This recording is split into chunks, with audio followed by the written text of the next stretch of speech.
Assalamu alaikum, dear learners. Hope you all are doing great. আজকে আমরা সাইফুল ইসলাম স্যারের সহজ ভাষায় ইংলিশ গ্রামার বই থেকে চ্যাপ্টার নাম্বার 6 পেজ নাম্বার 37 এবং চ্যাপ্টার নাম হচ্ছে জেন্ডার শিখতে যাচ্ছি। সো এই জেন্ডার চ্যাপ্টারের কিছু গুরুত্বপূর্ণ বিষয় আমরা শিখব আজকে এবং দেখে নেব। সো জেন্ডার জানাটা আমাদের অনেক জরুরি, কারণ আমি যদি একটা সেন্টেন্স বলি যে I saw an actor, এই অ্যাক্টর দিয়ে আমরা কি বোঝাচ্ছি? যে একজন পুরুষ মানুষকে বোঝাচ্ছি। কিন্তু কথা হচ্ছে আপনি আসার সময় একজন নায়িকাকে দেখেছিলেন, তখন আপনি কি বলবেন? আপনার যদি এই অ্যাক্টর হচ্ছে নায়ক এবং নায়িকাকে কি বলি সেটা যদি আমার জানা না থাকে, তাহলে কিন্তু বলতে সমস্যা হয়ে যাচ্ছে। সো আমাকে বলতে হবে I saw an actress। এই অ্যাক্ট্রেস বলার কারণে উনি যে নারী বা মহিলা এটা কিন্তু বুঝিয়ে দিচ্ছে। সো এই জেন্ডার বোঝাটা এতটুকুই যদি আমরা বুঝতে পারি, তাহলে কিন্তু আমরা জেন্ডার বুঝে নিতে পারি। এখানে কয়েকটা সেন্টেন্স উল্লেখ করা আছে, যেমন Tania is a girl, Tania is a girl. এখন কথা হচ্ছে আপনি এই যে তানিয়া নামটা দেখে যদি বুঝতে নাও পারেন, আপনি কিন্তু গার্ল দেখে বুঝতে পারছেন যে এটা মেয়ে মানুষ, তানিয়া একজন মেয়ে। দিস ইজ আ পেন, এই পেন এটাও কিন্তু একটা জেন্ডার, এটা হচ্ছে কি বস্তুবাচক বা নিউট্রাল জেন্ডার আমরা বলে থাকি। Rana, Rana is a good boy, Rana দেখেই বোঝা যাচ্ছে রানা একজন ছেলে, এবং এটাকে আমরা কিভাবে আইডেন্টিফাই করতে পারছি? বয় দ্বারা। সো এই বয় দ্বারা যে রানা একজন বালক সেটা আমরা বুঝতে পারছি, এবং গার্ল দ্বারা তানিয়া যে একজন মেয়ে সেটা আমরা বুঝতে পারছি। আর দ্য বেবি ইজ লাফিং, বাচ্চাটি হাসছে। এই বেবি দ্বারা কিন্তু আসলেই বোঝা যাচ্ছে না যে বেবিটা কি বয় নাকি গার্ল। সো চলুন আমরা দেখে নেই যে কয় ধরনের লিঙ্গ হতে পারে বা কয় ধরনের জেন্ডার হতে পারে। একটু জেন্ডার নিয়ে বিস্তর আলোচনায় যাব। জেন্ডার মূলত 4 প্রকার। 1 নম্বরটা হচ্ছে মাস্কুলিন জেন্ডার, 2 নম্বরটা হচ্ছে ফেমিনিন জেন্ডার, 3 নম্বরটা হচ্ছে নিউট্রাল জেন্ডার এবং 4 নম্বরটা হচ্ছে common gender. So masculine gender এটার বাংলা মিনিং হচ্ছে পুংলিঙ্গ, যেগুলো পুরুষবাচকের ক্ষেত্রে আমরা ব্যবহার করে থাকি। ফেমিনিন জেন্ডার যেগুলো হচ্ছে স্ত্রীলিঙ্গ, এবং নিউট্রাল জেন্ডার এগুলোকে আমরা ক্লিপ লিঙ্গ বলে থাকি বা বস্তুবাচক লিঙ্গ বলে থাকি। যে জড় বস্তুগুলোকে আমরা বুঝাই সেগুলোকেও একটা লিঙ্গ হিসেবেই ধরা হয়, এবং সেটাকে আমরা ক্লিপ লিঙ্গ বা নিউট্রাল জেন্ডার বলি। আর কমন জেন্ডার যেগুলো হচ্ছে উভয় লিঙ্গ। চলুন এগুলো নিয়ে একটু বিস্তর আলোচনা করি।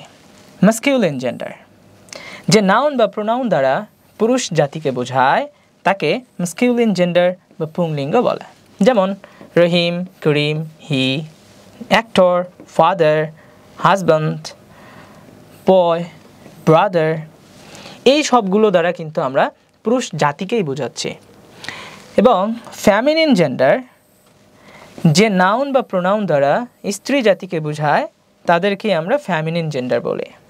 যেমন mother, sister, actress, girl, daughter, she, heroine, wife, aunt ইত্যাদি। নিউট্রাল জেন্ডার হচ্ছে যে নাউন বা প্রোনাউন দ্বারা স্ত্রী পুরুষ জাতিকে না বুঝিয়ে জড় বা অবচেতন পদার্থকে বোঝায়, তাকে নিউট্রাল জেন্ডার বলে। যেমন it, spoon, book, pen, shoes, gold, silver, furniture, computer, এই সবগুলোকে আমরা নিউট্রাল জেন্ডার বলে থাকি। আর কমন জেন্ডার হচ্ছে যে নাউন বা প্রোনাউন দ্বারা স্ত্রী পুরুষ বা উভয় লিঙ্গকে বোঝায় তাদেরকে কমন জেন্ডার বলে। যেমন বেবি, বেবি দ্বারা আসলেই বোঝা যাচ্ছে না সে বয় নাকি গার্ল। তারপরে হচ্ছে ফ্রেন্ড, এই ফ্রেন্ডটা এখানে কিন্তু দুজনেই থাকতে পারে, ছেলে ফ্রেন্ডও থাকতে পারে এবং মেয়ে ফ্রেন্ডও থাকতে পারে।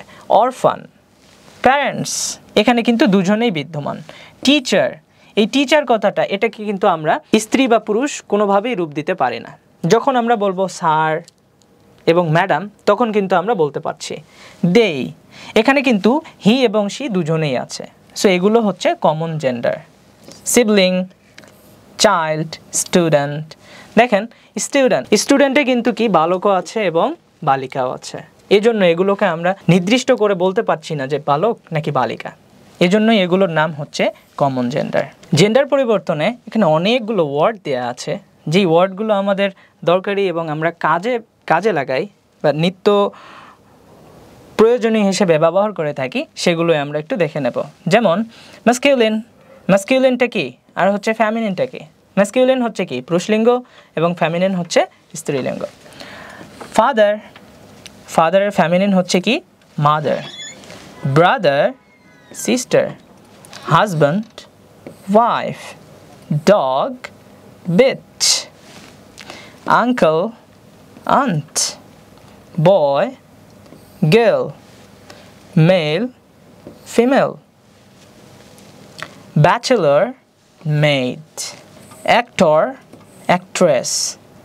Doctor, lady doctress. Lad, lass. এই যে একটু আগেই বলেছিলাম, যখন আমরা টিচার বলবো তখন কিন্তু আমরা আইডেন্টিফাই করতে পারছি না যে ম্যাসকিউলিন নাকি ফ্যামিলিন। কিন্তু যদি আমরা বলি স্যার, তার কিন্তু একটা ফ্যামিনিন জেন্ডার আছে, সেটা হচ্ছে কি madam. King, queen. Fox, vixen. Bull, cow. Man, woman. Ox, cow. Nephew, niece. Giant, giantess. Poet, poetess. Poet হচ্ছে একটা ম্যাসকিউলিন জেন্ডার, এটাকে যদি আমরা ফ্যামিনিন করতে চাই তাহলে আমাদেরকে বলতে হবে poetess. Host, hostess. Lion, lioness. Author, authoress. Prince, princess.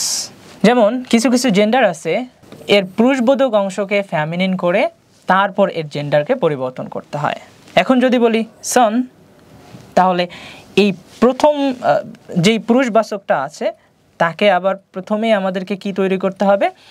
স্ত্রীবাচক করে তারপর এটাকে ফ্যামিনিন জেন্ডার তৈরি করতে হবে। সন ইন ল এবং daughter in law. Brother in law, sister in law. Mankind, man এটা হচ্ছে কি পুরুষবাচক, তাহলে আমাদেরকে বলতে হবে ওম্যানকাইন্ড, ওম্যানকাইন্ড। Man, servant.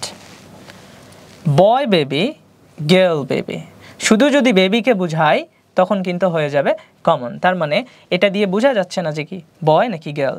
যখন আমরা আইডেন্টিফাই করে বলবো তখন আমাদেরকে বলতে হবে বয় বেবি, গার্ল বেবি। তারপর male child, female child. Boyfriend, girlfriend. Bull calf, cow calf. Milkman, milkmaid. এবং এখানে দেখা যায় যে কি he goes, she goes. Beggar man, beggar woman. কিছু ম্যাসকিউলিন জেন্ডার আছে সেগুলোর শেষের ভাওয়েল তুলে দিয়ে, কিছু ম্যাসকিউলিন জেন্ডার আছে যেগুলোর শেষের ভাওয়েল তুলে দিয়ে শেষে ই ডাবল এস যোগ করে ফ্যামিনিন তৈরি করা হয়। সেগুলো হচ্ছে কি অ্যাক্টর। অ্যাক্টরকে যদি আমরা স্ত্রীবাচক করতে চাই তাহলে আমাদেরকে বলতে হবে actress. Hunter, huntress. Emperor, empress. Conductor, conductress. Tiger, tigress. Master, mistress. এবং সর্বশেষে আমরা দেখতে পাই যে প্রোনাউনের জেন্ডার।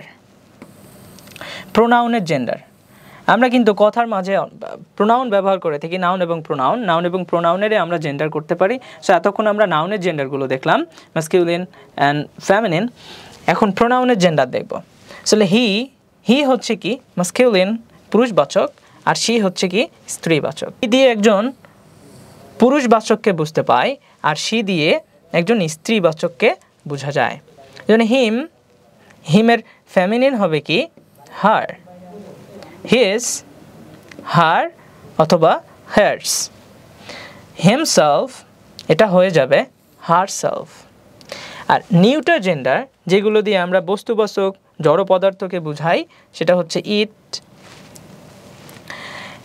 হিয়ের নিউটার হবে ইট, শিয়ের নিউটার হবে ইট, হিম এবং হারের নিউটার হবে ইট, এবং হিমসেলফ, হারসেলফের নিউটার হবে ইটসেলফ। এই ছিল আজকে জেন্ডারের ক্লাস। আশা করি ভালো লেগেছে। দেখা হবে অন্য কোনো ভিডিওতে। আল্লাহ হাফেজ।